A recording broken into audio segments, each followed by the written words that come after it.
ਸਤਿ ਸ਼੍ਰੀ ਅਕਾਲ, ਆਦਾਬ, ਨਮਸਤੇ। ਅਸੀਂ ਜੁੜੇ ਹਾਂ ਜੀ ਡਾਕਟਰ ਹਰਸ਼ਿੰਦਰ ਕੌਰ ਪਟਿਆਲਾ ਦੇ ਰਾਹੀਂ। ਮੈਂ ਹਾਂ ਜੀ doctor Harshinder Kaur, child specialist, ਤੇ ਮੇਰੇ ਨਾਲ ਨੇ ਮੇਰੇ ਹਮਸਫਰ doctor Gurpal Singh, medical specialist. Gurpal ji. So ਅੱਜ ਗੱਲਾਂ ਕਰਨ ਲੱਗੇ ਆ ਜੀ ਹਿਕਫ ਜਾਂ ਹਿਚਕੀ ਦੀ। ਮੈਂ ਤਾਂ ਮਾਰ ਕੇ ਦਿਖਾਈ ਹੈ, ਯਾਦ ਕੋਈ ਕਰ ਰਿਹਾ ਹੁੰਦਾ ਤੇ ਕਹਿੰਦੇ ਹਿਚਕੀ ਆ ਜਾਂਦੀ। ਲੋ ਹੁਣ ਤੁਸੀਂ ਦੱਸੋ। ਲੋ ਜੀ, ਹਿਚਕੀ ਦਾ ਗੱਲ ਇਹ ਹੈ ਜੀ, ਜੇ ਮਾਂ ਦੇ ਢਿੱਡ ਅੰਦਰ ਬੱਚੇ ਨੂੰ ਹਿਚਕੀ ਆ ਰਹੀ ਹੈ, ਜੋ ਕਿ ਕੁਦਰਤ ਨੇ ਇੱਕ ਕਮਾਲ ਦੀ ਚੀਜ਼ ਹੀ ਸਾਨੂੰ ਤਾਂ ਦੇ ਦਿੱਤੀ ਹੈ ਕਿ ਹਿਚਕੀ ਤੁਹਾਨੂੰ ਉੱਥੇ ਵੀ ਬੱਚੇ ਨੂੰ ਆ ਜਾਂਦੀ ਜੇ। ਤੇ ਉਹਦੇ ਵਿੱਚ ਹੁਣ ਜੇ ਯਾਦ ਕੋਈ ਕਰ ਰਿਹਾ ਫਿਰ ਤਾਂ ਜੀ ਉਹਨੂੰ 24 ਘੰਟੇ ਹੀ ਕੋਈ ਨਾ ਕੋਈ ਯਾਦ ਕਰਦਾ ਹੋਏਗਾ। ਪਰ ਹਿਚਕੀ ਜੀ ਆਮ ਤੌਰ ਤੇ ਬੜੀ ਕਮਾਲ ਦੀ, ਦੇਖੋ ਕੁਦਰਤ ਨੇ ਨਾ ਕਾਰੀਗਰੀ ਕੀਤੀ ਹੋਈ ਹੈ ਵੀ ਨਿੱਕਾ ਬੱਚਾ ਤਾਂ ਮਾਂ ਦੇ ਢਿੱਡ ਅੰਦਰੋਂ ਹੀ ਸਿੱਖ ਆਂਦਾ ਵੀ ਕਿਵੇਂ ਹਿਚਕੀ, ਜਰਾ ਜਿਹਾ ਵੱਧ ਪਾਣੀ ਲੰਘਾ ਗਿਆ ਤਾਂ ਵੀ ਉਹ ਕਰਨ ਲੱਗ ਜਾਂਦਾ। ਪਰ ਨਵ ਜੰਮੇ ਬੱਚੇ ਦੀ ਹਿਚਕੀ ਨੂੰ ਤਾਂ ਜੀ ਅਸੀਂ ਵਧਣੀ ਗਿਣਦੇ ਹਾਂ। ਸਾਡੇ ਤਾਂ ਵੱਡੇ ਵਡੇਰੇ ਵੀ ਕਹਿੰਦੇ ਸੀ ਬਹੁਤ ਵਧੀਆ ਜੀ, ਜੇ ਹਿਚਕੀ ਆ ਰਹੀ ਹੈ ਬੱਚੇ ਨੂੰ ਤਾਂ ਵਧੀਆ। ਉਹਦਾ ਮਤਲਬ ਹੈ ਜਾਂ ਤਾਂ ਹੁਣੇ ਨਿੱਪਲ ਮੂੰਹ ਚ ਪਾ ਦਿੱਤਾ, ਜਾਂ ਦੁੱਧ ਤੇਜ਼ੀ ਨਾਲ ਪੀਂਦਾ ਤਾਂ ਹਵਾ ਲੰਘਾ ਗਿਆ, ਤੇ ਜਾਂ ਫਿਰ ਉਹ ਤੁਸੀਂ ਚੁੰਗਣੀ ਲਾ ਦਿੰਦੇ ਹੋ ਜੀ, ਜਾਂ ਕੁਛ ਵੀ ਚੂਸਣ ਨੂੰ ਮੂੰਹ ਚ ਪਾਤਾ ਤਾਂ ਜਦੋਂ ਹੀ ਹਵਾ ਵੱਧ ਜਾਏਗੀ। ਛੋਟਾ ਬੱਚਾ ਨਾ, ਹਰਸ਼ਿੰਦਰ ਜੀ ਯਾਦ ਹੈ ਬੇਟੀ ਕਿੰਨੀ ਜਦ ਤੰਗ ਹੁੰਦੀ ਸੀ, ਕੱਲੀ ਫੀਲ ਕਰਦੀ ਸੀ ਤੇ ਅੰਗੂਠਾ ਚੂਸਦੀ ਹੁੰਦੀ ਸੀ, ਤੇ ਅੰਗੂਠੇ ਦੇ ਨਾਲ ਫਿਰ ਹਵਾ ਵੀ ਬਹੁਤ ਸਾਰੀ ਬੱਚੇ ਲੰਘਾ ਜਾਂਦੇ ਨੇ, ਤੇ ਫਿਰ ਉਦੋਂ ਫਿਰ ਲੱਗ ਜਾਂਦੀ ਹੈ ਇਹਨਾਂ ਨੂੰ ਹਿਚਕੀਆਂ, ਤੇ ਫਿਰ ਹੁੰਦੀ ਹੈ ਬੜੀ। ਜਾਂ ਤਾਂ ਮੋਢੇ ਨਾਲ ਲਾ ਕੇ ਜੀ ਫਿਰ ਉਹਨੂੰ ਥਾਪੜ ਕੇ ਉਹਦਾ ਹਵਾ ਜਿਹੜੀ ਸਰਦੀ ਆ ਉਹਦੇ ਨਾਲ ਠੀਕ ਹੋ ਜਾਂਦੀ, ਜਾਂ ਫਿਰ ਸੱਜਾ ਪਾਸਾ ਮੋੜ ਕੇ ਤੇ ਫਿਰ ਤੁਸੀਂ ਥੋੜੀ ਦੇਰ ਪਾ ਦਿਓ, ਪਿੱਠ ਥਾਪੜ ਦਿਓ ਤੇ ਉਹ ਬੱਚੇ ਦੀ ਹਵਾ ਸਰ ਜਾਂਦੀ ਹੈ ਤੇ ਠੀਕ ਹੋ ਜਾਂਦੇ ਨੇ। ਪਰ ਕੁਛ ਲੋਕ ਜਰਾ ਜੇ ਬਰਫ਼ ਦਾ ਨਿੱਕਾ ਜਿਹਾ ਟੋਟਾ ਲੈ ਕੇ ਰੱਤੀ ਕ ਟੱਚ ਕਰ ਦਿੰਦੇ ਤੇ ਬੱਚਾ ਇੱਕਦਮ ਤਰਬਕ ਕੇ ਉਹਦੇ ਉਸੇ ਵੇਲੇ ਹਿਚਕੀ ਠੀਕ ਹੋ ਜਾਂਦੇ। ਤੇ ਕਈ ਵਾਰ ਤਾਂ ਗੁਰਪਾਲ ਜੀ ਇਹ ਵੀ ਇਹਦੇ ਨਾਲ ਮਿੱਥ ਜੋੜਿਆ ਕਿ ਨਹੀਂ ਹਟ ਰਹੀ ਜੀ, ਮੈਨੂੰ ਡਰਾ ਦਿਓ, ਕੋਈ ਆਈ ਕਿਰਲੀ, ਉਹ ਚੜਿਆ ਕਾਕਰੋਚ, ਤੇ ਕੁਛ ਬੰਦਿਆਂ ਦੀ ਉਸ ਡਰ ਦੇ ਨਾਲ ਵੀ ਠੀਕ ਹੋ ਜਾਂਦੀ ਜੇ। ਭਾਵੇਂ ਇਹਨੂੰ ਵਹਿਮ ਗਿਣ ਲਓ, ਜੋ ਮਰਜ਼ੀ ਗਿਣ ਲਓ, ਪਰ ਇਹ ਚੀਜ਼ਾਂ ਹਨ। ਅੱਜ ਜੀ ਹਿਚਕੀ ਅੱਜ ਮੈਨੂੰ ਇੱਕ ਗੱਲ ਯਾਦ ਆ ਗਈ। ਮੇਰੇ ਫਾਦਰ ਸਾਹਿਬ ਇੱਕ ਗੱਲ ਸੁਣਾਉਂਦੇ ਹੁੰਦੇ ਸੀ, ਹੁਣ ਉਹਨਾਂ ਹੀ ਰਹੇ ਪਰ ਉਹਨਾਂ ਦੀ ਗੱਲਾਂ ਯਾਦ ਰਹਿੰਦੀਆਂ। ਕਹਿੰਦੇ ਸੀ ਵੀ ਇੱਕ ਨੂੰ ਹਿਚਕੀ ਆਈ, ਜੇ ਪਹਿਲੀ ਆਈ ਕਹਿੰਦਾ ਕੋਈ ਯਾਦ ਕਰਦਾ, ਫਿਰ ਦੂਜੀ ਆਈ ਕਹਿੰਦੇ ਹਾਂ ਯਾਦ ਕਰਦਾ, ਫਿਰ ਇਸ ਤਰ੍ਹਾਂ ਹਿਚਕੀਆਂ ਲਗਾਤਾਰ ਆਏਗੀ। ਕਹਿੰਦੇ ਯਾਦ ਪਏ ਕਰਿੰਦੇ ਹੋ ਕਿ ਜਾਨ ਪਏ ਕਢਿੰਦੇ ਹੋ। ਪਰ ਜੀ ਜੇ ਬੱਚੇ ਦੀ ਨੀਂਦਰ ਸਾਰੀ ਰਾਤ ਦੀ ਖਰਾਬ ਹੁੰਦੀ ਹੋਏ, ਜਾਂ ਉਹਨੂੰ 2 ਘੰਟੇ ਤੋਂ ਵੱਧ ਲਗਾਤਾਰ ਹਿਚਕੀ ਆਉਂਦੀ ਹੋਏ, ਜਾਂ ਹਿਚਕੀ ਦੇ ਨਾਲ ਉਲਟੀਆਂ ਕਰਨ ਲੱਗ ਜਾਏ, ਤਾਂ ਇਹ ਠੀਕ ਬਿਲਕੁਲ ਨਹੀਂ ਹੈ। ਇਸੇ ਤਰ੍ਹਾਂ ਜੀ ਜੇ ਤੁਹਾਨੂੰ ਕੋਈ ਯਾਦ ਕਰੀ ਜਾਂਦਾ ਜੇ, ਹਿਚਕੀਆਂ ਥੋੜੀ ਦੇਰ ਆਈਆਂ ਜੇ, ਤਾਂ ਸਮਝ ਲਓ ਜਾਂ ਤਾਂ ਬਹੁਤ ਕਰਾਰੀ ਮਿਰਚ ਵਾਲੀ ਚੀਜ਼ ਖਾ ਗਏ ਹੋ, ਤੇ ਜਾਂ ਤੁਸੀਂ ਕੋਕ ਵੱਧ ਪੀ ਲਿਆ, ਤੇ ਜਾਂ ਤੁਸੀਂ ਕੋਈ ਵੀ ਸੋਡੇ ਵਾਲੀ ਚੀਜ਼ ਵੱਧ ਲੰਘਾ ਗਏ ਹੋ ਸਕਦਾ ਹੈ ਜੀ ਸ਼ਰਾਬ ਵੱਧ ਪੀਤੀ ਹੋਏ, ਖਾਸ ਕਰ ਜਿਹੜੀ ਗੈਸ ਵਾਲੀ ਹੈ, ਸ਼ੈਂਪੇਨ ਜਾਂ ਬੀਅਰ ਵੱਧ ਪੀਤੀ ਹੋਏ, ਉਹਦੇ ਨਾਲ ਵੀ ਬਹੁਤ ਜ਼ਿਆਦਾ ਆ ਜਾਂਦੀ ਹੈ। ਤੇ ਤੇਜ਼ ਬੱਚੇ ਕਈ ਲੰਘਾ ਜਾਂਦੇ ਨੇ ਕੋਕ, ਤੇ ਉਦੋਂ ਵੀ ਫਿਰ ਆ ਜਾਂਦੀ ਹੈ। ਜ਼ਿਆਦਾ ਮਿਰਚਾਂ ਵਾਲਾ ਖਾਣਾ, ਜਿਵੇਂ ਤੁਸੀਂ ਦੱਸਿਆ, ਬਹੁਤ ਵਧੀਆ। ਪਰ ਕਮਾਲ ਹੈ ਜੀ ਕਿ ਭਾਵੇਂ ਕੁਝ ਮਿੰਟਾਂ ਤੱਕ ਇਹ ਠੀਕ ਹੋ ਜਾਂਦੀ ਜੇ, ਆਮ ਤੌਰ ਤੇ ਤਾਂ ਕਈ ਵਾਰ ਤਾਂ ਬਾਹਲਾ ਹੀ ਤੰਗ ਕਰ ਦਿੰਦੀ ਹੈ ਵੀ ਹਾਏ ਹਿਚਕੀ। ਪਰ ਜੇ 48 ਘੰਟੇ ਤੋਂ ਵੱਧ ਤੁਰੀ ਜਾਵੇ ਤਾਂ ਫਿਰ ਜੀ ਇਹਨੂੰ ਅਸੀਂ ਪਰਸਿਸਟੈਂਟ ਗਿਣ ਲੈਂਦੇ ਹਾਂ, ਇਲਾਜ ਦੀ ਲੋੜ ਹੈ। ਪਰ ਕਈ ਵਾਰ ਤਾਂ ਜੀ ਮਹੀਨਾ ਭਰ ਤੁਰੀ ਜਾਂਦੀ ਜੇ, ਜਿਹਨੂੰ ਅਸੀਂ ਇੰਟਰੈਕਟੇਬਲ ਨਾਮ ਲੈਂਦੇ ਹਾਂ। ਤੇ ਕਮਾਲ ਹੈ, ਮੈਂ ਤਾਂ ਵੈਸੇ ਹੈਰਾਨ ਆ ਵੀ ਉਹ ਬੰਦਾ ਜੀਵਿਆ ਕਿਵੇਂ, ਕਿਉਂਕਿ ਸਾਡੇ ਕੋਲ ਰਿਕਾਰਡ ਜੇ ਜੋ ਇਸ ਵੇਲੇ ਲੌਂਗੈਸਟ ਬੰਦਾ ਜੋ ਹਿਚਕੀ ਦੇ ਨਾਲ ਰਿਹਾ ਜੀ, ਮੈਡੀਕਲ ਲਿਟਰੇਚਰ ਚ ਦਰਜ ਹੈ ਕਿ ਉਹ 60 ਸਾਲ ਉਹਨੂੰ ਹਿਚਕੀ ਹੀ ਆਂਦੀ ਰਹੀ। ਤੌਬਾ ਤੌਬਾ ਤੌਬਾ। ਹਿਚਕੀ ਹਰਸ਼ਿੰਦਰ ਜੀ ਦੇਖੋ, ਗੱਲ ਹੈ ਕਿ ਇੱਕ ਮਸਲ ਹੁੰਦਾ ਹੈ, ਉਹਨੂੰ ਅਸੀਂ ਕਹਿੰਦੇ ਆ ਪਰਦਾ ਹੈ, ਡਾਇਆਫ੍ਰਾਮ, ਜਿਹੜਾ ਕਿ ਛਾਤੀ ਤੇ ਪੇਟ ਦੇ ਵਿਚਕਾਰ ਹੁੰਦਾ ਹੈ। ਤੇ ਉਹ ਜਦੋਂ ਇਰੀਟੇਟ ਹੋ ਜਾਂਦਾ ਨਾ, ਉੱਥੋਂ ਦੀ ਪੇਟ ਦੇ ਵਿੱਚੋਂ ਦੀ ਹਵਾ ਉੱਪਰ ਨੂੰ ਆਉਂਦੀ ਹੈ, ਤੇ ਇੱਥੇ ਹੁੰਦਾ ਐਪੀਗਲੋਟਿਸ, ਉਹਦੇ ਅਗੇਂਸਟ ਆ ਕੇ ਅੜ ਜਾਂਦੀ ਹੈ, ਤੇ ਇੱਕ ਦੀ ਆਵਾਜ਼ ਆਉਂਦੀ ਹੈ ਜਿਹਨੂੰ ਅਸੀਂ ਹਿਕਫ ਜਾਂ ਹਿਚਕੀ ਕਹਿ ਦਿੰਦੇ ਹਾਂ। ਬਿਲਕੁਲ ਜੀ। ਪਰ ਕਮਾਲ ਦੇਖੋ, ਉਹ ਵੀ ਮਤਲਬ ਇਹ ਵੀ ਹੁਣ ਖੱਬੇ ਪਾਸੇ ਦੇ ਡਾਇਆਫ੍ਰਾਮ ਦੇ ਵੀ ਹਿੱਸੇ ਜੀ, ਸੱਜਾ ਤੇ ਖੱਬਾ, ਉਹ ਵੀ ਖੱਬੇ ਵਾਲੇ ਨੂੰ ਹੀ ਕੰਮ ਦਿੱਤਾ ਬਈ ਤੂੰ ਹੀ ਉੜਕੀ ਜਾ, ਹਿਚਕੀ ਲਿਆਈ ਜਾ। ਕਮਾਲ। ਸ਼ਾਮ ਦੇ ਵੇਲੇ ਹਿਚਕੀ ਜ਼ਿਆਦਾ ਆਉਂਦੀ ਹੈ। ਤੇ ਇੱਕ ਮਜ਼ੇਦਾਰ ਤੱਥ ਕਿ ਔਰਤਾਂ ਦੀ ਮਾਹਵਾਰੀ ਦੇ ਦੌਰਾਨ ਜਿਹੜਾ ਮਹੀਨਾ ਹੁੰਦਾ ਉਹ ਪਹਿਲੇ 15 ਦਿਨ ਦੇ ਵਿੱਚ ਹਿਚਕੀ ਦਾ ਜ਼ਿਆਦਾ ਚਾਂਸ ਹੁੰਦਾ ਹੈ, ਕੁਝ ਹਾਰਮੋਨਾਂ ਦੇ ਨਾਲ ਲੈਣਾ ਦੇ ਨਾਲ। ਬਿਲਕੁਲ। ਪਰ ਗੁਰਪਾਲ ਜੀ ਵੈਸੇ ਜੀ ਜਿਹੜੀ ਇਸ ਡਾਇਆਫਰਾਮ ਨੂੰ ਜਿਹੜੀ ਸਾਡੀ ਨਰਵ ਜਾਂਦੀ ਜੇ ਦਿਮਾਗ ਵੱਲੋਂ ਜੋ ਉੱਤੋਂ ਤੁਰੀਆਂ ਆਉਂਦੀਆਂ ਨੇ, ਫਿਰ ਕੁਛ ਇੱਥੇ ਸਾਡੇ ਗਲੇ ਦੇ ਮਣਕਿਆਂ ਦੇ ਵਿੱਚ ਸਪਾਈਨਲ ਕਾਰਡ ਦੇ ਵਿੱਚੋਂ ਕੁਛ ਹਿੱਸਾ ਹੁੰਦਾ ਜੇ, ਜਿੱਥੇ ਸੈਂਟਰ ਕੁਦਰਤ ਨੇ ਬਣਾਇਆ ਕਿ ਸੀ ਮਤਲਬ ਜਿਹੜਾ ਤੁਹਾਡਾ ਗਲੇ ਦਾ ਮਣਕਾ 3 ਤੋਂ 5 ਦੇ ਵਿਚਕਾਰ ਜਿਹੜੀ ਉਹ ਨਸ ਉੱਥੇ ਉਹਦਾ ਸੈਂਟਰ ਜੋ ਬਣਾ ਦਿੱਤਾ ਕੁਦਰਤ ਨੇ। ਤੇ ਪਰ ਜਿਹੜੀ ਆਂਦੀ ਜੇ ਸਾਡੀ ਨਸ ਜਿਹੜੀ ਇਸ ਤੇ ਅਸਰ ਕਰਦੀ ਜੇ ਦੋ ਨਸਾਂ ਜੀ, ਇੱਕ ਵੇਗਸ ਨਰਵ ਤੇ ਇੱਕ ਫਰੈਨਿਕ ਨਰਵ। ਇਹ ਬਹੁਤੀ ਟੈਕਨੀਕਲ ਹੋ ਗਈ ਚੀਜ਼, ਇਹਨੂੰ ਅਸੀਂ ਛੱਡ ਦਈਏ। ਪਰ ਮਜ਼ੇਦਾਰ ਗੱਲ ਵੇਗਸ ਨਰਵ ਦੇ ਨਾਲ ਜੁੜੀ ਅਸੀਂ ਕਾਰਨਾਂ ਦੇ ਵਿੱਚ ਤੁਹਾਨੂੰ ਦੱਸਾਂਗੇ। ਬਿਲਕੁਲ, ਕਿਉਂਕਿ ਉਹ ਵੇਗਸ ਨਰਵ ਬਹੁਤ ਸਾਰੇ ਅੰਗਾਂ ਨੂੰ ਸਪਲਾਈ ਕਰਦੀ ਆ। ਸੋ ਕਿਸੇ ਵੀ ਅੰਗ ਦੀ ਇਰੀਟੇਸ਼ਨ ਹੋ ਜਾਏ ਤੇ ਆਣੀ ਹਿਚਕੀ ਆ, ਉਹ ਅਸੀਂ ਕਾਰਨ ਤੁਹਾਨੂੰ ਦੱਸਦੇ ਹਾਂ। ਬਿਲਕੁਲ। ਦੇਖੋ ਅਸੀਂ ਡਰਾ ਬਿਲਕੁਲ ਨਹੀਂ ਰਹੇ, ਹਿਚਕੀ ਤੁਹਾਨੂੰ ਦੱਸ ਹੀ ਦਿੱਤਾ। ਜੇ ਮਾਂ ਦੇ ਢਿੱਡ ਵਿੱਚ ਅਜੇ ਅਣਜੰਮੇ ਬੱਚੇ ਨੂੰ ਵੀ ਆ ਰਹੀ ਜੇ ਤਾਂ ਕੁਦਰਤ ਨੇ ਨਾਰਮਲ ਜਿਹਾ ਸਿਸਟਮ ਬਣਾਇਆ। ਪਰ ਫਿਰ ਵੀ ਜੇ ਤੁਹਾਡੀ ਹਿਚਕੀ ਇੱਕ ਰੂਟੀਨ ਬਣ ਚੁੱਕਾ ਤਾਂ ਕੁਝ ਕੇਸ ਨੇ ਜਿਨ੍ਹਾਂ 'ਚ ਕੁਦਰਤ ਤੁਹਾਨੂੰ ਵਾਰਨਿੰਗ ਸਾਈਨ ਹੀ ਦੇ ਰਹੀ ਹੁੰਦੀ ਜੇ ਬਈ ਭਾਈ ਇਸ ਹਿਚਕੀ ਦਾ ਇਲਾਜ ਕਰਾ ਲਓ ਵੇਲੇ ਸਿਰ, ਨਹੀਂ ਤਾਂ ਫਿਰ ਗੜਬੜ ਹੋ ਸਕਦੀ ਹੈ। ਜਿਨ੍ਹਾਂ 'ਚ ਸਭ ਤੋਂ ਮੇਜਰ ਅਸੀਂ ਜੀ ਕਿਡਨੀ ਦੀ ਇਨਵੋਲਵਮੈਂਟ ਮੈਂ ਜ਼ਰੂਰ ਦੱਸਣਾ ਚਾਹੁੰਦੀ ਹਾਂ ਕਿ ਗੁਰਦਾ ਫੇਲ ਹੋ ਰਿਹਾ, ਯੂਰੀਮੀਆ ਜਿਸ 'ਚ ਖਤਰਨਾਕ ਜੇ, ਇਹ ਲਫ਼ਜ਼ ਬਹੁਤੀ ਵਾਰ ਅਸੀਂ ਵਰਤਦੇ ਨਹੀਂ। ਕ੍ਰੈਟਿਨਿਨ ਰਾਈਜ਼ ਕਰ ਰਿਹਾ ਨਾਰਮਲ 1.5 ਤੱਕ, ਜੇ 1.3 ਲੈਬੋਰਟਰੀ ਦੇ ਹਿਸਾਬ ਦੇ ਨਾਲ ਜੇ ਤੁਹਾਡਾ ਕ੍ਰੈਟਿਨਿਨ ਵੱਧ ਰਿਹਾ, ਯੂਰੀਆ ਵੱਧ ਰਿਹਾ, ਕਿਡਨੀ ਫੇਲ ਹੋ ਰਹੀ ਹੈ ਤੇ ਹਿਚਕੀ ਉਹਦਾ ਇੱਕ ਬੜਾ ਇੰਪੋਰਟੈਂਟ ਸਾਈਨ ਹੋ ਸਕਦਾ। ਬਿਲਕੁਲ ਜੀ। ਇਸੇ ਤਰ੍ਹਾਂ ਤੁਸੀਂ ਤੰਬਾਕੂ ਜਾਂ ਸਿਗਰਟ ਬਹੁਤ ਵੱਧ ਪੀ ਰਹੇ ਹੋ ਤਾਂ ਉਹਦੇ ਨਾਲ ਵੀ ਹੋ ਸਕਦਾ। ਪਰ ਕਈ ਵਾਰ ਤੁਹਾਨੂੰ ਤਣਾਓ ਜਾਂ ਕਈ ਵਾਰ ਬਹੁਤ ਜ਼ਿਆਦਾ ਹੀ ਖੁਸ਼ੀ ਹੋ ਜੇ, ਮਜ਼ਾ ਹੀ ਆ ਗਿਆ ਬਹੁਤ ਜ਼ਿਆਦਾ ਜੀ, ਮੈਂ ਟੌਪਰ ਹੋ ਗਿਆ ਤੇ ਚੱਲ ਹਿਚਕੀ ਬੰਦ ਹੀ ਨਹੀਂ ਹੁੰਦੀ। ਸੋ ਤੁਹਾਨੂੰ ਉਸ ਤਰ੍ਹਾਂ ਦੀ ਐਕਸਾਈਟਮੈਂਟ ਦੇ ਵਿੱਚ ਇੱਕਦਮ ਡਰਾਇਆ ਜਾਏ, ਟਿੱਕੀ ਕਿਰਲੀ ਉਹ ਤੇਰੀ, ਤੇ ਉਹ ਬੰਦਾ ਇੱਕਦਮ ਘਬਰਾ ਕੇ ਉਹ ਨਾਰਮਲ ਜਿਹਾ ਹੋ ਜਾਂਦਾ। ਤੇ ਉਦੋਂ ਕਈ ਵਾਰੀ ਬੱਚਿਆਂ ਖਾਸ ਕਰ ਬੇਟੀਆਂ ਦੇ ਵਿੱਚ, ਕਿਉਂਕਿ ਇਹ ਇੱਕ ਅਟੈਂਸ਼ਨ ਸੀਕਿੰਗ ਬਿਹੇਵੀਅਰ ਹੈ, तो हिस्टीरिया या डर बहुत लगना या कई बार एक मलिंगरिंग असी इहनूं कहने एवें कोई बीमारी बना देनी। एक दिन हिचकी, दूजे दिन पेट दर्द, तीजे दिन नक बंद, चौथे दिन साह की तकलीफ। चौथे दिन लंबे लंबे खिच के साह लैन लग जांदियां जे आम तौर ते घरां विच जदों बेटियां ते बहुत रिस्ट्रिक्शनस होण, कई बार बहुत किस्म ਦੀਆਂ ਰੋਕਾਂ ਲੱਗ ਜਾਂਦੀਆਂ ਨੇ ਜਾਂ ਉਹਨਾਂ ਦੇ ਦੋਸਤ ਮਿੱਤਰਾਂ ਤੇ ਕੁਝ ਇਸ ਤਰ੍ਹਾਂ ਦੀ ਆਬਜੈਕਸ਼ਨ ਹੋਏ ਜਾਂ ਫਿਰ ਪੜ੍ਹਾਈ ਉਹਨਾਂ ਤੋਂ ਨਾ ਪੂਰੀ ਹੋ ਰਹੀ ਹੋਵੇ। ਸੋ ਉਹਨਾਂ ਕੇਸਿਸ ਵਿੱਚ ਕਈ ਵਾਰੇ ਜਾਣ ਬੁੱਝ ਕੇ ਸਾਡੇ ਕੋਲ ਕਾਫੀ ਕੇਸ, ਖਾਸ ਤੌਰ ਤੇ ਇਮਤਿਹਾਨਾਂ ਨਜ਼ਦੀਕ ਬਹੁਤ ਸਾਰੇ ਬੱਚੇ ਜਾ ਜਾਂਦੇ ਨੇ। ਫਿਰ ਵੀ ਕਈ ਵਾਰ ਗੁਰਪਾਲ ਜੀ ਕਿਸੇ ਕਿਸਮ ਦੇ ਪਰਸਨੈਲਿਟੀ ਡਿਸਆਰਡਰਸ ਵੀ ਹੁੰਦੇ ਨੇ ਜਿਨ੍ਹਾਂ ਵਿੱਚ ਇਹ ਇੱਕ ਆਮ ਦੇਖਿਆ ਗਿਆ ਜੀ। ਐਂਗਜ਼ਾਇਟੀ ਡਿਸਆਰਡਰਸ ਨੇ ਜਿਨ੍ਹਾਂ ਨੂੰ ਡਰ ਬਹੁਤ ਲੱਗਦਾ ਮਾੜੀ ਮਾੜੀ ਚੀਜ਼ ਤੋਂ, ਉਹਨਾਂ ਨੂੰ ਇਹ ਹਿਚਕੀਆਂ ਕਈ ਸਵਾਣੀਆਂ ਤਾਂ ਕਾਕਰੋਚ ਦੇਖ ਕੇ ਸੱਚੀ ਦੱਸਾਂ ਵੀ ਛਾਲਾ ਮਾਰ ਕੇ ਬਿਸਤਰੇ ਤੇ ਚੜ ਜਾਂਦੀਆਂ ਜਾਂ ਫਿਰ ਉਹਨਾਂ ਨੂੰ ਹਿਚਕੀ ਲਗਾਤਾਰ ਆਈ ਜਾਂਦੀ, ਸਾਹ ਹਾਏ ਮਰ ਗਏ। ਖੈਰ ਜੀ, ਪਰ ਕੁਛ ਗੁਰਪਾਲ ਜੀ ਜੋ ਦਿਮਾਗ ਦੇ ਆਪਾਂ ਕਈ ਵਾਰ ਕੁਝ ਸੀਰੀਅਸ ਚੀਜ਼ਾਂ ਦੇ ਵਿੱਚ ਵੀ ਹਿਚਕੀ ਆ ਜਾਂਦੀ ਜੇ, ਜਿਨ੍ਹਾਂ 'ਚ ਖਾਸ ਤੌਰ ਤੇ ਕੈਂਸਰ ਇੱਕ ਲੱਛਣ ਉਹਦਾ ਹੋ ਜਾਂਦਾ ਜੇ। ਹੋਰ ਕੀ ਹੋ ਸਕਦਾ? ਦੇਖੋ ਕੋਈ ਅਧਰੰਗ ਦੀ ਸ਼ਿਕਾਇਤ ਹੋ ਜਾਏ ਤਾਂ ਹੋ ਸਕਦਾ, ਦਿਮਾਗ ਦੀ ਇਨਫੈਕਸ਼ਨ ਹੋ ਜਾਏ ਜਾਂ ਮਲਟੀਪਲ ਸਕਲੇਰੋਸਿਸ। ਪਰ ਜ਼ਿਆਦਾ ਇੰਪੋਰਟੈਂਟ ਕਾਜ਼ਜ਼ ਅਸੀਂ ਸਮਝਦੇ ਹਾਂ ਕਿ ਜਿਵੇਂ ਮੈਂ ਪਹਿਲਾਂ ਦੱਸਿਆ ਵੀ ਡਾਇਆਫਰਾਮ ਇਨਵੋਲਵ ਹੁੰਦਾ, ਤਾਂ ਜਿਹੜੇ ਵੀ ਅੰਗ ਪੇਟ ਦੇ ਜਾਂ ਛਾਤੀ ਦੇ ਡਾਇਆਫਰਾਮ ਦੇ ਕੰਟੈਕਟ ਵਿੱਚ ਹੋਣ ਤੇ ਉਹਨਾਂ ਦੀ ਕੋਈ ਪ੍ਰੋਬਲਮ ਹੋਏ। ਸੋ ਕਿਹੜੀਆਂ ਚੀਜ਼ਾਂ ਨੇ? ਇੱਕ ਤਾਂ ਜੇ ਅੰਤੜੀਆਂ ਹੀ ਫਰਜ਼ ਕਰੋ ਲੰਗਸ ਵਾਲੇ ਪਾਸੇ ਨੂੰ ਨਿਕਲਣ ਲੱਗ ਜਾਣ, ਹਾਈਟਸ ਹਰਨੀਆ ਸੀ ਯਾਨੀ ਅੰਦਰ ਦਾ ਹਰਨੀਆ ਇੱਕ ਜੇ ਉਹ ਵੀ ਕਰ ਦਿੰਦੇ ਨੇ। ਜਾਂ ਜਿਵੇਂ ਤੁਹਾਡਾ ਜਿਗਰ ਹੈ, ਸੋ ਜਿਗਰ ਤੇ ਡਾਇਆਫਰਾਮ ਦੇ ਵਿਚਕਾਰ ਪਸ ਇਕੱਠੀ ਹੋ ਗਈ, ਸਬਫਰੈਨਿਕ ਐਬਸੈਸ ਕਹਿੰਦੇ ਆ। ਜਾਂ ਪੇਟ ਦਾ ਬਹੁਤ ਜ਼ਿਆਦਾ ਫੁੱਲ ਜਾਣਾ, ਪੈਨਕ੍ਰੀਆਟਾਈਟਿਸ ਹੋ ਜਾਣਾ।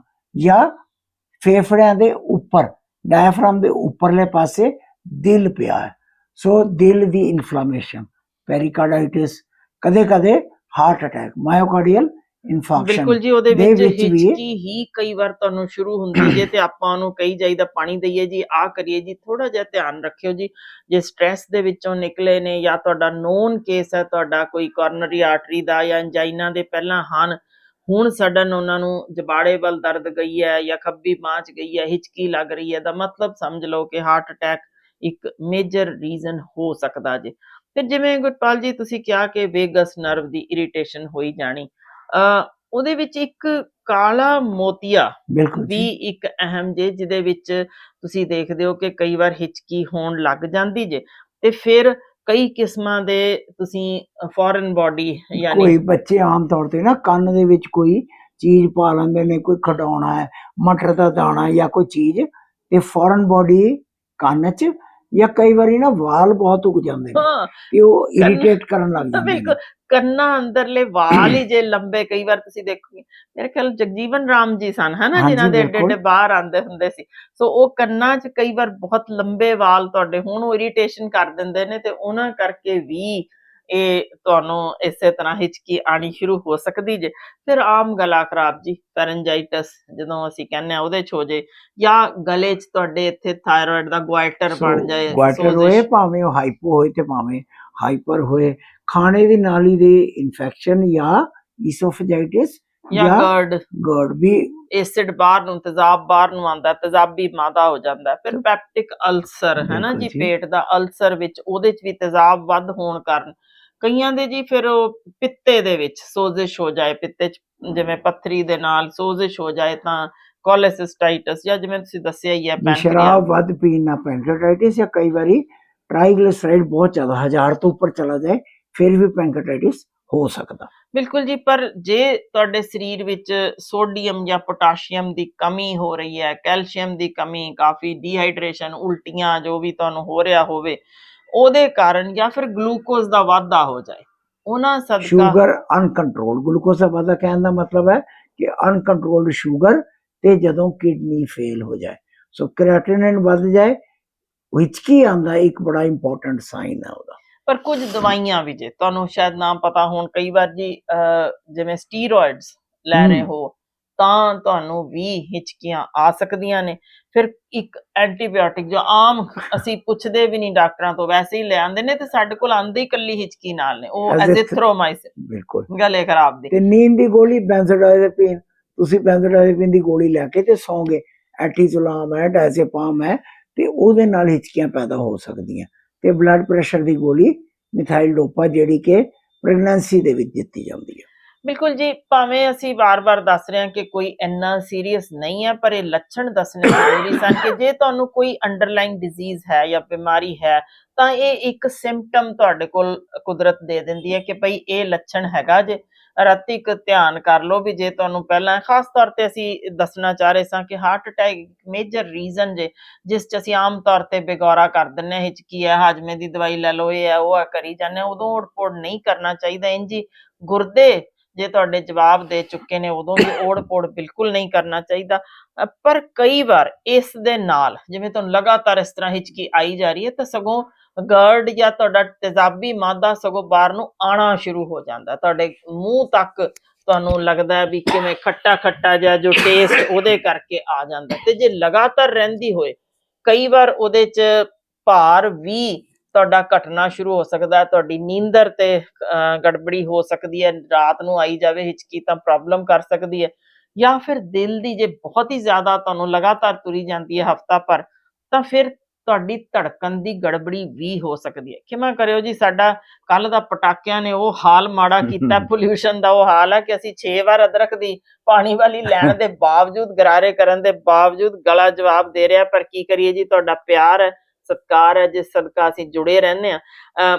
ਖੈਰ ਜੀ, ਇੱਕ ਗੁਰਪਾਲ ਜੀ ਮੈਂ ਜ਼ਰੂਰ ਇਸ ਤੋਂ ਪਹਿਲਾਂ ਕਿ ਆਪਾਂ ਘਰੇਲੂ ਨੁਸਖੇ ਦੱਸੀਏ ਤੇ ਦਵਾਈ ਵੀ ਦੱਸੀਏ, ਕਿਉਂਕਿ ਉਹ ਸਾਡੀ ਖਾਸੀਅਤ ਹੈ। ਅਸੀਂ ਕਹਿੰਦੇ ਹੁੰਦੇ ਹਾਂ ਕਿ ਜਿੰਨਾ ਅਵੋਇਡ ਕੀਤਾ ਜਾ ਸਕੇ ਬਿਲਕੁਲ ਘਰ ਜੀ। ਤੁਸੀਂ ਇਲਾਜ ਕਰੋ। ਖਾਸ ਕਰ ਹਿਚਕੀ ਤਾਂ ਦੇਖੋ ਬੜੀ ਬਿਨਾਈਨ ਜੀ ਡਿਸਆਰਡਰ ਹੈ, ਇਹ ਬੜੇ ਅਨਕਾਮਨ ਹੈ। ਜੇ ਤੁਹਾਨੂੰ ਵਾਰ-ਵਾਰ, ਜਿਵੇਂ ਅਸੀਂ ਪਹਿਲਾਂ ਗੱਲ ਕੀਤੀ ਵੀ 2 ਦਿਨ ਲਗਾਤਾਰ ਹਿਚਕੀ ਆਈ ਜਾ ਰਹੀ ਹੈ, ਤੇ ਖਾਸ ਕਰ ਹਰਸ਼ਿੰਦਰ ਜੀ ਨੇ ਬੜੀ ਇੰਪੋਰਟੈਂਟ ਗੱਲ ਕੀਤੀ। ਦੇਖੋ ਹਾਰਟ ਅਟੈਕ ਦੇ ਕਈ ਵਾਰੀ ਸਿੰਪਟਮ ਨਾ ਕਲਾਸੀਕਲ ਨਹੀਂ ਹੁੰਦੇ।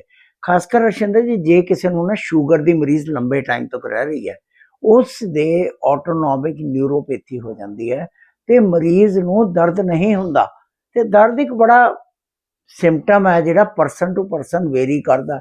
ਅਸੀਂ ਮਰੀਜ਼ ਤੋਂ ਦੇਖੇ ਨੇ ਜਿਹੜੇ ਕਿ ਇੱਕ ਸੂਈ ਚੁੱਭਣ ਤੇ ਚੀਕਾਂ ਮਾਰਦੇ ਆਉਂਦੇ ਨੇ, ਤੇ ਕਈ ਹੁੰਦੇ ਨੇ ਹੱਡੀ ਟੁੱਟੇ ਤੇ ਵੀ ਆ ਕੇ ਕਹਿ ਦੇਣਗੇ ਆ ਐਕਸਰੇ ਕਰਿਓ ਜੀ, ਲੱਗਦਾ ਲੱਤ ਦੀ ਹੱਡੀ ਗਈ। ਦੇਖ ਲਓ ਜੀ ਗੁਰਪਾਲ ਜੀ, ਤੁਹਾਡੇ ਨਾ ਕੁਝ ਸਾਡੀਆਂ ਭੈਣਾਂ ਕਹਿੰਦੀਆਂ ਨੇ ਜੀ ਗੁਰਪਾਲ ਜੀ ਬਹੁਤ ਸਾਊ ਨੇ, ਯਾਦ ਕਰੀ ਜਾਂਦੇ, ਤਾਂ ਹੀ ਤੁਹਾਨੂੰ ਤਾਂ ਹਿਚਕੀ ਆ ਜਾਂਦੀ ਹੈ, ਪਰ ਇਹ ਆ ਵੀ ਮੈਨੂੰ ਯਾਦ ਨਹੀਂ ਕਰਦੇ, ਮੈਨੂੰ ਹਿਚਕੀ ਆਂਦੀ ਨਹੀਂ। ਸੋ ਇਹ ਦੇਖ ਲਓ ਜੀ, ਬੜਾ ਇਹ ਤਾਂ ਵਿਤਕਰਾ ਹੈ। ਸੋ ਮੈਂ ਸਮਝ ਗਈ ਹਾਂ ਕਿ ਤੁਹਾਨੂੰ ਕਿਉਂ ਹਿਚਕੀ ਲੱਗੀ। ਖੈਰ ਜੀ, ਘਰੇਲੂ ਨੁਸਖੇ ਦੱਸਦੇ ਆ ਜੀ। ਸਿੰਪਲ ਜੀ ਗੱਲ ਹੈ ਜੀ, ਜਿਵੇਂ ਮੈਂ ਦੱਸਿਆ, ਕਈਆਂ ਨੂੰ ਤਾਂ ਸਿਰਫ ਡਰ ਦੇ ਨਾਲ ਹੀ ਠੀਕ ਹੋ ਜਾਂਦੀ ਹੈ, ਤੇ ਕਈਆਂ ਨੂੰ ਡਰ ਕਰਕੇ ਸਗੋਂ ਸ਼ੁਰੂ ਹੁੰਦੀ, ਜੋ ਇਸੇ ਕਰਕੇ ਬਿਹਤਰ ਹੈ ਕਿ ਥੋੜੀ ਕੁ ਦੇਰ ਲਈ ਤੁਸੀਂ, ਕਈਆਂ ਨੂੰ ਤਾਂ ਵਲਸਾਲਵਾ ਮੈਨੂਵਰ ਅਸੀਂ ਕਹਿੰਦੇ ਆ ਵੀ ਨੱਕ ਤੇ ਮੂੰਹ ਦੋਨੋਂ ਘੁੱਟ ਕੇ ਬੰਦ ਕਰੋ ਤੇ ਹਵਾ ਬਾਹਰ ਕੱਢਣ ਦੀ ਕੋਸ਼ਿਸ਼ ਕਰੋਗੇ ਤਾਂ ਉਹ ਤੁਹਾਡੇ ਕੰਨ ਚੋਂ ਇੱਕਦਮ ਹਵਾ ਇਸ ਤਰ੍ਹਾਂ ਲੱਗੇਗੀ, ਘੁੱਟ ਕੇ ਨੱਕ ਤੇ ਮੂੰਹ ਬੰਦ ਰੱਖੇ ਤੇ। ਸੋ ਹਵਾ ਜਦੋਂ ਵੀ ਬਾਹਰ ਕੱਢਣ ਦੀ ਕੋਸ਼ਿਸ਼ ਕਰੋਗੇ, ਇਸ ਮੈਨੂਵਰ ਨਾਲ ਕਈ ਵਾਰ ਹਿਚਕੀ ਤੁਹਾਡੀ ਇੱਕਦਮ ਠੀਕ ਹੋ ਜਾਂਦੀ ਜੇ। ਜਾਂ ਵੈਸੇ ਹੀ ਸਾਹ ਰੋਕ ਕੇ, ਲੰਬਾ ਸਾਹ ਖਿੱਚ ਕੇ ਤੁਸੀਂ 10 ਤੱਕ ਗਿਣਤੀ ਗਿਣ ਲਓ, ਜਾਂ ਕਈ ਵਾਰ 20 ਤੱਕ ਵੀ ਗਿਣ ਲਓ। ਲੰਬਾ ਸਾਹ ਖਿੱਚਣ ਤੋਂ ਬਾਅਦ ਰੋਕ ਕੇ ਤੁਸੀਂ ਗਿਣਤੀ ਗਿਣੋ, ਤੇ ਉਹਦੇ ਨਾਲ ਵੀ ਕਈਆਂ ਨੂੰ ਫਰਕ ਪੈ ਜਾਂਦਾ ਹੈ। ਵੇਗਸ ਨਰਵ ਨੂੰ ਸਟਿਮੂਲੇਟ ਕਰਨ ਦੇ ਤਰੀਕੇ ਨੇ ਜੀ, ਆਪਣੀਆਂ ਅੱਖਾਂ ਦੋਨੋਂ ਦੇ ਉੱਪਰ ਬੰਦ ਕਰਕੇ, ਪਰ ਧਿਆਨ ਰੱਖਿਓ ਲੈਂਸ ਨਾ ਪੋਏ ਹੋਣ, ਤੇ ਅੱਖਾਂ ਦੋਨੋਂ ਦਬ ਲੈਣੀਆਂ। ਇਸੇ ਤਰੀਕੇ ਨਾਲ ਬਹੁਤ ਠੰਡਾ ਪਾਣੀ ਜਾਂ ਤਾਂ ਗਰਾਰੇ ਕਰ ਲਓ ਜਾਂ ਮੂੰਹ ਦੇ ਵਿੱਚ ਰੱਖ ਲਓ, ਉਹਦੇ ਨਾਲ ਵੀ ਜੀਭ ਬਾਹਰ ਕੱਢੋ ਤੇ ਥੋੜੀ ਜਿਹੀ ਉਹਨੂੰ ਖਿੱਚ ਲਓ ਬਾਹਰ ਨੂੰ, ਪੂਰੀ ਨਾ ਖਿੱਚ ਲਓ। ਹਾਂਜੀ, ਥੋੜਾ ਜਿਹਾ ਤੁਸੀਂ ਟੀਚਰ ਨਾ ਕਰਿਓ ਵੀ ਹਾਂਜੀ ਔਰਤਾਂ ਦੀ ਲੰਬੀ ਹੁੰਦੀ ਹੈ, ਦੇਖ ਲਓ ਮੇਰੇ ਨਾਲ ਬਹੁਤ ਭੈਣਾਂ ਜੁੜੀਆਂ, ਉਹ ਵੀ ਜਵਾਬ ਦੇਣਗੀਆਂ। ਹਾਂ, ਸੋ ਜੀਭ ਬਾਹਰ ਕੱਢ ਕੇ ਥੋੜੀ ਜਿਹੀ ਖਿੱਚੋਗੇ ਤਾਂ ਉਹ ਤੁਹਾਡੀ ਨਾਲ ਦੀ ਨਾਲ ਉਹਦੇ ਨਾਲ ਵੀ ਠੀਕ ਹੋ ਜਾਂਦੀ ਜੇ। ਜਾਂ ਹੋਰ ਕੁਛ ਨਾ ਲੱਭੇ ਜੀ, ਨਿੰਬੂ ਚੱਕ ਲਓ ਨਾ, ਉਹਦਾ ਜ਼ਰਾ ਕਿ ਉਹਨੂੰ ਸਿੱਧਾ ਚੱਕ ਮਾਰੋਗੇ, ਉਹ ਖੱਟਾ ਟੀਟ ਜਦੋਂ ਤੁਹਾਡੇ ਐਨ ਲੱਗਦਾ ਜੇ ਤਾਂ ਉਹ ਖਿੱਚਕੀ ਉੜ ਜਾਂਦੀ ਜੇ ਪਰੇ। ਪਰ ਆਪਾਂ ਦੱਸਿਆ ਸੀ ਗੁਰਪਾਲ ਜੀ, ਐਪਲ ਸਾਈਡਰ ਵਿਨੇਗਰ, ਉਸ ਤੇ ਪੂਰੀ ਪ੍ਰੋਗਰਾਮ ਚੜਿਆ ਹੋਇਆ। 1 ਚਮਚ ਤੁਸੀਂ ਜੇ ਉਹਨੂੰ ਅੱਧੇ ਕੁ ਗਿਲਾਸ ਦੇ ਵਿੱਚ ਮਿਲਾ ਕੇ, ਭਾਵੇਂ ਹਲਕਾ ਜਿਹਾ ਨਿੰਬੂ ਵਿੱਚ ਨਾਲ ਪਾ ਲਓ, ਤੇ ਉਹ ਜੇ ਤੁਸੀਂ ਸਿਪ ਕਰੋਗੇ, ਉਹਦੇ ਨਾਲ ਵੀ ਕਈਆਂ ਨੂੰ ਫਰਕ ਪਿਆ, ਦੇਖਿਆ ਗਿਆ। ਤੇ ਕਹਿੰਦੇ ਸਭ ਤੋਂ ਅਸਰਦਾਰ ਹਰਸ਼ਿੰਦਰ ਜੀ ਚੀਜ਼ ਹੈ, ਖਾਸ ਕਰਨਾ ਜਦੋਂ, ਜਿਵੇਂ ਆਪਾਂ ਗੱਲ ਕੀਤੀ ਸੀ ਕਿ ਕਈ ਟੈਨਸ਼ਨ ਸਟ੍ਰੈਸ ਦੇ ਵਿੱਚ ਹਾਈਪਰ ਵੈਂਟੀਲੇਟ ਕਰਨ ਲੱਗ ਜਾਂਦੇ ਨੇ, ਸਾਹ ਬਹੁਤ ਤੇਜ਼ ਲੈਣ ਲੱਗ ਜਾਂਦੇ ਨੇ। ਉਹਦਾ ਤੇ ਹਿਚਕੀ ਦਾ ਇੱਕ ਪੇਪਰ ਬੈਗ ਜਾਂ ਲਿਫਾਫਾ ਲੈ ਲਓ ਜੀ, ਇੱਕ ਕਾਗਜ਼ ਦਾ, ਮੂੰਹ ਦੇ ਨੱਕ ਤੇ ਲਾ ਕੇ ਉਹਦੇ ਵਿੱਚ ਹੀ ਸਾਹ ਲਈ ਜਾਣਾ, ਉਹਦੇ ਵਿੱਚ ਹੀ ਛੱਡਣਾ, ਉਹਦੇ ਵਿੱਚ ਹੀ ਲੈਣਾ, ਤਾਂ ਕਾਰਬਨ ਡਾਈਆਕਸਾਈਡ ਥੋੜੀ ਜਿਹੀ ਵੱਧ ਜਾਂਦੀ ਹੈ, ਉਹਦੇ ਨਾਲ ਇਹ ਸਭ ਕੁਝ ਗਾਇਬ ਹੋ ਜਾਣਾ।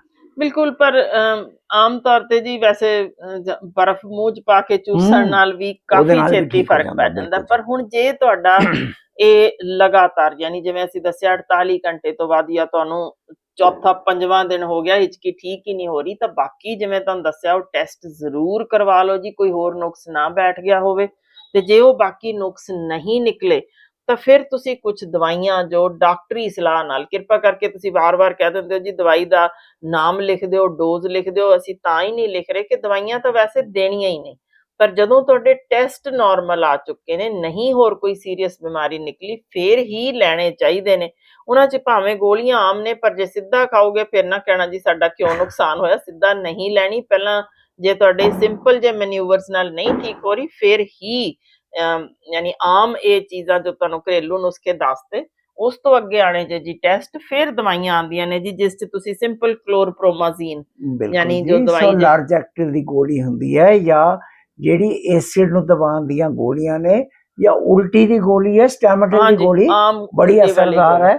ਤੇ ਕਈ ਵਾਰੀ ਸਮੂਥ ਮਸਲ ਰਿਲੈਕਸੈਂਟ ਜਾਂ ਮਸਲ ਰਿਲੈਕਸੈਂਟ, ਜਿਹਨੂੰ ਬੈਕਲੋਫੈਨ ਕਿਹਾ ਜਾਂਦਾ, ਇਹ ਸਭ ਤੋਂ ਇਫੈਕਟਿਵ ਹੈ। ਹਾਂਜੀ, ਆਮ ਤੌਰ ਤੇ ਬਿਲਕੁਲ ਸਰੀਰ ਕਈਆਂ ਦਾ ਆਕੜੇ ਹੁੰਦੇ ਨੇ ਜਨਮ ਸਮੇਂ ਤੋਂ, ਕੋਈ ਜਾਂ ਬਾਅਦ ਵਿੱਚ ਦੀ ਲੱਗੀ ਸੱਟ ਜਿਸ ਨਾਲ ਇਹ ਹੋ ਜਾਂਦਾ, ਉਹਨਾਂ ਦੇ ਸੈਰੀਬਲ ਪਾਲਸੀ ਦੇ ਮਰੀਜ਼ ਹੁੰਦੇ ਨੇ, ਸਰੀਰ ਆਕੜ ਜਾਂਦਾ, ਉਹਨਾਂ ਦੇ ਵਿੱਚ ਬੈਕਲੋਫੈਨ ਦਿੱਤੀ ਜਾਂਦੀ ਹੈ। ਬਿਲਕੁਲ। ਸੋ ਇਹਦੇ ਚ ਵੀ, ਜਾਂ ਫਿਰ ਗੈਬਾਪੈਂਟੀਨ ਜਿਹੜੀ, ਉਹ ਡੋਜ਼ ਤਾਂ ਕਿਰਪਾ ਕਰਕੇ ਪਲੀਜ਼ ਡਾਕਟਰੀ ਸਲਾਹ ਤੋਂ ਬਗੈਰ ਨਾ ਲੈਣਾ। ਤੁਹਾਨੂੰ ਦਵਾਈਆਂ ਤਾਂ ਦੱਸਦੀਆਂ ਵੀ ਇਹੀ ਨੇ ਆਮ ਜੀਆਂ ਦਵਾਈਆਂ ਜਿਹੜੀਆਂ ਦੇਣੀਆਂ ਨੇ, ਪਰ ਸਾਨੂੰ ਸਿਰਫ ਇਹ ਹੈ ਕਿ ਜੇ ਤੁਸੀਂ ਕਿਤੇ ਉਹਦੇ ਵਿੱਚ ਤੁਸੀਂ ਕੋਈ ਸੀਰੀਅਸ, ਯਾਨੀ ਤੁਸੀਂ ਜਿਹੜੇ ਕੋਈ ਕਹਿ ਲਓ ਕਿ ਤੁਹਾਨੂੰ ਗੁਰਦੇ ਦਾ ਸ਼ੁਰੂ ਹੋ ਰਿਹਾ, ਜਾਂ ਕਿਸੇ ਕਿਸਮ ਦਾ ਜੀ ਕੈਂਸਰ ਦੀ ਬਿਲਕੁਲ ਪਹਿਲਾ ਸਾਈਨ ਹੀ ਇਹ ਦਿਸਦਾ ਵੀ ਇਹ ਹਿਚਕੀ ਲਗਾਤਾਰ ਅਨਕੰਟਰੋਲਡ ਜਾ ਰਹੀ ਹੈ, ਤੇ ਤੁਸੀਂ ਉਹਦਾ ਧਿਆਨ ਹੀ ਨਾ ਕਰੋ ਜੀ, ਗੋਲੀਆਂ ਨਾਲ ਦਬਾਈ ਜਾਓ ਤੇ ਆਪਾਂ ਐਵੇਂ ਸਟੇਜਿੰਗ ਵਧਾ ਲਈਏ।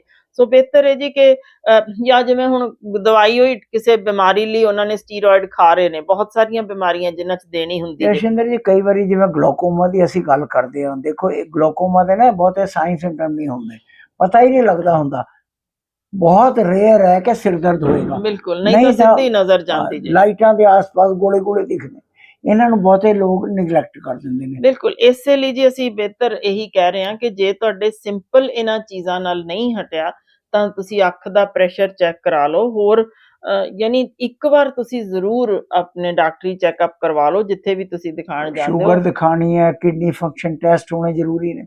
ਬਾਕੀ ਡਾਕਟਰ ਆਪਣੇ ਆਪ ਦੇਖਣਗੇ ਵੀ ਕਿਹੜੇ-ਕਿਹੜੇ ਬਿਮਾਰੀ ਕਿਸ ਪਾਸੇ ਨੂੰ ਜਾ ਰਹੀ ਹੈ। ਬਿਲਕੁਲ।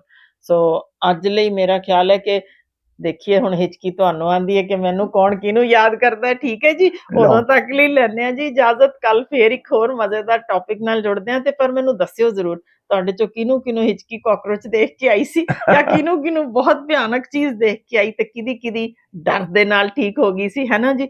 ਗੱਲਾਂ ਬਾਤਾਂ ਕਰਦੇ ਰਿਹਾ ਕਰੋ, ਹੈ ਨਾ ਜੀ। ਕਿਛ ਸੁਣੀਏ ਕਿਛ ਕਹੀਏ, ਮਜ਼ਾ ਹੀ ਤਾਂ ਆਉਂਦਾ ਜੇ ਜਦੋਂ ਤੁਸੀਂ ਸਾਂਝ ਗੰਢਦੇ ਹੋ। ਸੋ ਇਹ ਤਾਂ ਟੱਬਰ ਹੀ ਸਾਰਾ ਸਾਡਾ ਇੱਕ ਦੂਜੇ ਨਾਲ ਇਸੇ ਤਰ੍ਹਾਂ ਰਚ ਮਿਚ ਕੇ ਰਹਿਣ ਵਾਲਾ। ਸਗੋਂ ਇਹੋ ਜਿਹੀਆਂ ਚੀਜ਼ਾਂ ਸਾਂਝ ਗੰਢਿਆ ਕਰੋ ਜੀ, ਸਾਰੇ ਬਾਕੀ ਵੀ ਦੇਖਦੇ ਨੇ। ਮਿਲਦੇ ਹਾਂ ਜੀ ਕੱਲ ਫਿਰ, ਉਦੋਂ ਤੱਕ ਲਈ ਜੀ ਦੁਆ ਤੁਹਾਡੇ ਸਾਰਿਆਂ ਲਈ। ਖੁਸ਼ ਰਹੋ, ਆਬਾਦ ਰਹੋ, ਤੰਦਰੁਸਤ ਰਹੋ, ਖੁਸ਼ੀਆਂ ਖੇੜੇ ਵੰਡਦੇ ਰਹੋ ਤੇ ਇੰਝ ਹੀ ਸਾਡੇ ਨਾਲ ਜੁੜੇ ਰਹੋ। ਤੇ ਸਾਂਝ ਗੰਢਣ ਲੱਗਿਆ ਮਾੜਾ ਜਿਹਾ ਲਾਈਕ ਕਰ ਦਿਆ ਕਰੋ ਤੇ ਸਬਸਕ੍ਰਾਈਬ ਕਰ ਦਿਓ ਜਾਂ ਸ਼ੇਅਰ ਵੀ ਕਰ ਦਿਓ, ਹੋਰ ਵੀ ਵਧੀਆ ਹੋਏਗਾ। ਮਿਲਦੇ ਹਾਂ ਜੀ ਕੱਲ ਫਿਰ ਇੱਕ ਹੋਰ ਮਜ਼ੇਦਾਰ ਟੌਪਿਕ ਨਾਲ।